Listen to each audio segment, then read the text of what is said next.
Les vraies voix Sud Radio, 17h-20h, Philippe David, Cécile de Ménibus. Et si vous êtes en direct, si vous êtes au Futuroscope, vous pouvez monter au bar des pilotes à l'hôtel Cosmos, qui est le nouvel hôtel du Futuroscope. C'est magnifique, vous êtes vraiment propulsé finalement dans l'espace, Philippe David. Ah oui, propulsé dans l'espace, propulsé dans le futur. Voilà. Les chambres sont extraordinaires, vous croyez dans la Station Spatiale Internationale. Et vous ouvrez votre fenêtre, vous voyez carrément les robots qui roulent sur Mars, c'est génial. exposés devant vous. Ça donne envie, en tout cas. Rodolphe Boin est avec nous. Merci en tout cas de nous accueillir. Vous êtes directeur général du Futuroscope. On le disait tout à l'heure, finalement c'est le doyen des parcs d'attractions en France. C'est quoi? C'est 1987, c'est ça? 1987. Ouais. L'idée c'est 1984. C'est René Monory, monsieur René Monory, qui plane ici dans cette grande technopole et puis au travers également de l'ensemble des équipes, parce qu'on lui est vraiment reconnaissant avec une collectivité qui a mené ce projet-là. Donc on est là de passage nous pour essayer de bonifier cette institution-là et essayer d'apporter notre pierre, dont cet hôtel-là, qui est notre premier hôtel thématisé, qui arrive à un moment un peu charnière de l'histoire du parc du Futuroscope, où on a vraiment accéléré en termes d'investissement. C'est un programme de 300 millions d'euros d'investissement, qui va se développer sur 10 ans. C'est une accélération très forte, x3, avec une année charnière en 2022, avec cet hôtel-là et la plus grosse attraction qu'on ait jamais créée, qui s'appelle Chasseur de Tornades. Donc on va essayer de faire en sorte de bonifier l'institution et puis surtout d'avoir un objectif qui est clair, faire venir de plus loin, faire rester plus longtemps, s'installer définitivement comme étant une destination de court séjour. Et pour ça, il faut déployer des offres additionnelles. Donc on y est, on est au rendez-vous pour l'instant. Ce qui est très encourageant, c'est qu'on est revenu au niveau pré-Covid. Oui, et un petit peu plus d'ailleurs. En termes de fréquentation, on égale en fait le score de 2019 avec des périodes relativement compliquées. On veut l'oublier, mais le Covid n'est pas si loin. À Noël, on a eu une fréquentation qui était en berne avec une 5e vague qui est arrivée. On a plutôt privilégié, on va pas faire trop de promotion finalement et pas privilégier forcément le volume en termes de chiffre d'affaires. On va pas ennuyer les auditeurs avec des ratios un peu embêtants, mais ça va très bien et on est dans les tableaux de marche pour se déployer dans les années qui viennent et puis distiller du plaisir et les sourires partagés en famille ou en enfant, parce que c'est notre vocation et c'est quand même un chouette métier. Mais qu'est-ce qu'on vient chercher finalement? On vient chercher quoi? Du dépaysement, de la magie, d'être en immersion dans des univers qu'on a pu aujourd'hui au quotidien?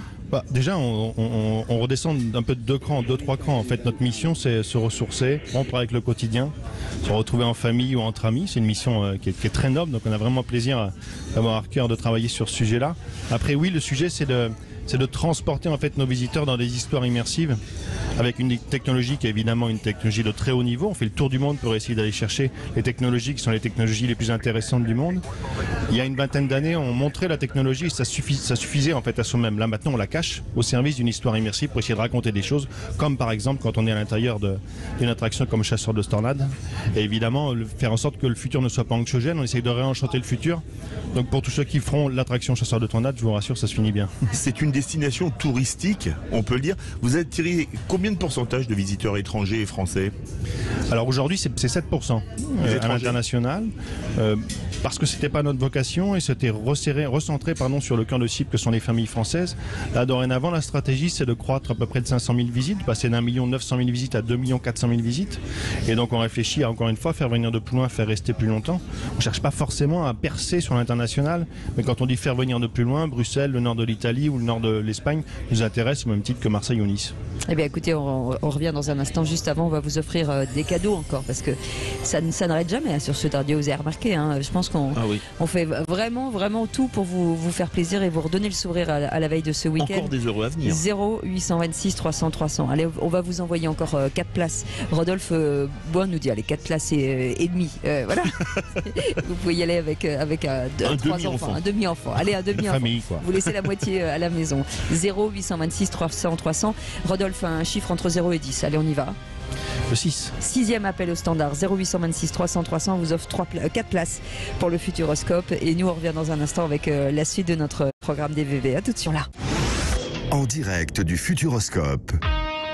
Les vraies voix Sud Radio, 17h-20h, Philippe David, Cécile de Ménibus.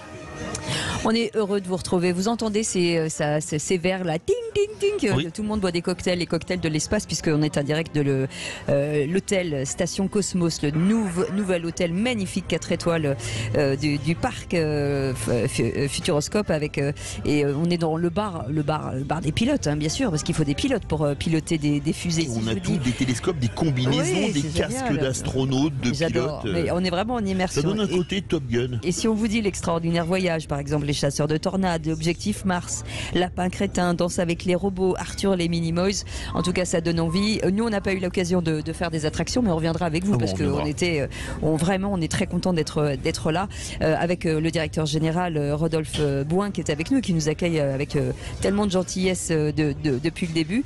On va parler on a déjeuné ici au restaurant avec le personnel du Futuroscope. On parle forcément de circuits courts aujourd'hui en matière d'alimentation. Est-ce qu'un parc tel que le vôtre se doit aussi de participer à ces circuits courts, de faire fonctionner les producteurs locaux aussi? Oui, évidemment. Le parc du Futuroscope a été construit sous l'impulsion d'une collectivité territoriale. On sait exactement d'où on vient.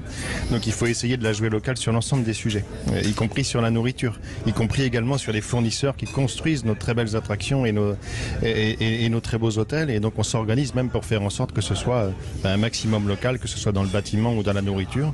Et je vais être complètement honnête et complètement transparent. On a encore, comme tout le monde, des efforts à faire et on s'y emploie. Vous avez quand même deux légendes qui ont une attraction, de légendes françaises et même mondiales, qui ont une attraction, Thomas Pesquet, le spationaute, et Sébastien Loeb, l'immense pilote de rallye. Comment ça se passe quand on veut faire une attraction avec des gens de ce calibre qui sont connus sur la planète entière? Il n'y a absolument aucune recette universelle. C'est la chance de notre métier. C'est qu'en fait, Ou la C'est bonne de la idée, vitesse ou la bonne horizontale et l'autre de la vitesse verticale, selon Ouais, qu'on mais soit le quand on- Pesquet. quand on crée une attraction, en fait, ça peut venir de plein de choses. Ça peut venir d'une rencontre qui n'est absolument pas prévue. Ça peut venir d'un tour du monde. Ça peut venir d'intuition des équipes. On essaye d'ailleurs de le faire de manière collaborative. Et à un moment donné, il faut que l'alchimie prenne et surtout qu'il y ait une volonté commune de faire. Ça a été le cas avec Sébastien Loeb, ça a été le cas avec Thomas Pesquet pour notre plus grand plaisir. Puis on essaye de faire également des attractions sans forcément de héros où les héros c'est nous et on crée. Donc il n'y a pas de recette universelle et c'est tant mieux parce que si c'était un process bien décrit, ce serait quand même plus embêtant. Il y a beaucoup de salariés qui travaillent ici pour faire tourner le Futuroscope, bien entendu, beaucoup de passionnés aussi, parce que beaucoup de passionnés rêvent de travailler aujourd'hui dans des parcs d'attractions tels que le vôtre. On parlait des métiers tout à l'heure, plus de 130, on disait ça. Pour ceux qui nous écoutent et qui se disent tiens, j'aimerais bien venir travailler dans ce parc, est-ce qu'il y a des métiers qu'on pourrait mettre en avant dans lesquels, des filières dans lesquelles vous vous dites tiens, on peut encore employer des gens aujourd'hui, on peut encore leur donner leur chance? C'est effectivement une petite ville. Ah, le on parc vous du entend plus. Futuroscope. Voilà, c'est bon. C'est une petite ville, le parc du Futuroscope. C'était 400 CDI il y a 6 mois. C'est devenu 500 CDI. Par bonheur, on a fait 100 CDI, 100 permanents, pardon.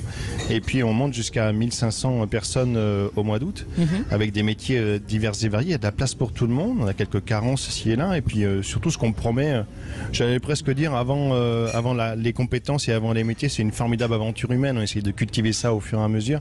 De toute façon, si on n'est pas bon avec nos équipes, les équipes ne nous restituent pas avec les visiteurs. C'est un moment C'est de vrai. partage ici. Donc on vous promet ça en fait, humblement. On essaye de faire les choses humblement mais humainement. Et on rappelle quand même que ici on reste longtemps puisque Rodolphe est arrivé stagiaire en 2020 Oui. et qu'il est maintenant directeur général. Général. Voilà. Exactement. Quand on goûte au parc du Futuroscope, on n'en part plus. L'avenir, il y a l'espace, depuis toujours au Futuroscope. L'avenir, maintenant, c'est l'aquatique avec un futur parc 3D. Oui, parce que la stratégie, c'est d'aller très fort en termes d'investissement pour croître, en termes de fréquentation, en termes de chiffre d'affaires, réinventer un nouveau modèle, faire venir de plus loin, faire rester plus longtemps. Pour ça, il faut une offre complémentaire. On a cherché une offre complémentaire qui était un second parc qui pouvait se consommer à la demi-journée.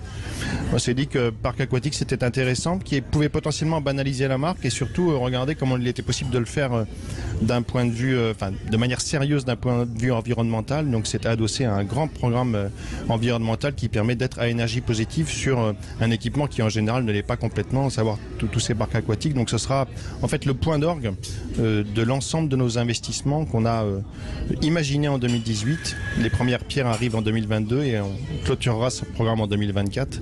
Et je pense que le parc aura assez largement bougé, donc on est très enthousiaste. On a l'ambition de réinventer le genre. En fait, on fait un parc aquatique un peu nouvelle génération où on réinjecte les codes et les chromosomes historiques du parc des Futuroscopes C'est passionnant. avec des effets spéciaux, de l'image, etc. Donc il y a déjà des belles choses à découvrir avant la livraison de ce parc aquatique 1er juillet 2024. Ça permettra à ceux qui sont venus il y a 4 ans de revenir rapidement, parce qu'il faut faire tourner ce parc et il faut le voir régulièrement, parce qu'il y a toujours plein de choses de nouvelles.